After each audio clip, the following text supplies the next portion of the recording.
যারা নিয়মিত বিভিন্ন রোবোটিক্সের কাজ করে থাকেন তারা জানেন আরডিনো রোবোটিক্সের ক্ষেত্রে কতটা গুরুত্বপূর্ণ। আরডিনো ছাড়া রোবোটিক্সের একটি কাজও সম্পাদন করা যেন অনেক কষ্টসাধ্য হয়ে থাকে। তাই আজকের ভিডিওতে আমরা D1ESP8266 এই আরডিনোটি সম্পর্কে জানার চেষ্টা করব।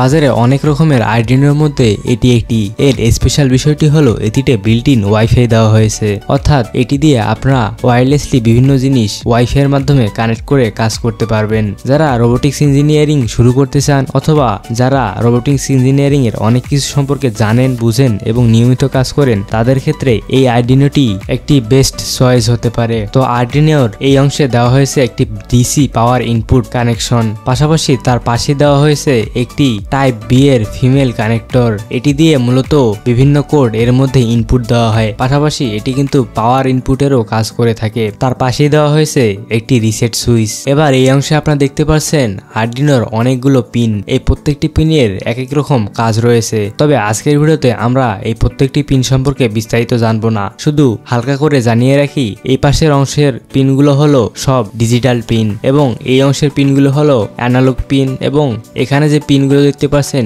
এগুলোতে মূলত রিসেট, 5 ভোল্ট, গ্রাউন্ড ইত্যাদি বিভিন্ন পিন দেওয়া হয়েছে, অর্থাৎ আনুষঙ্গিক সব প্রয়োজনীয় পিন কিন্তু এই আরডিনোর মধ্যে দেওয়া হয়েছে। এখানে দেখতে পাচ্ছেন একটি স্টিলের মতো অংশ, এটি মূলত এর ওয়াইফাই রিসিভার। এর ঠিক পাশেই লাগা হয়েছে একটি বিল্ট ইন এলইডি। আপনারা যারা নতুন নতুন রোবোটিক্স এর কাজ শিখবেন বা এই আরডিনো নিয়ে কাজ করবেন তাদের কিন্তু আলাদাভাবে এলইডি লাগিয়ে কাজ করতে হবে না, বিল্ট ইন ভাবে এই এলইডিটিও আপনি ব্যবহার করতে পারবেন। আজকের ভিডিওতে আমি খুবই সংক্ষেপে এই আরডিনো সম্পর্কে তুলে ধরলাম।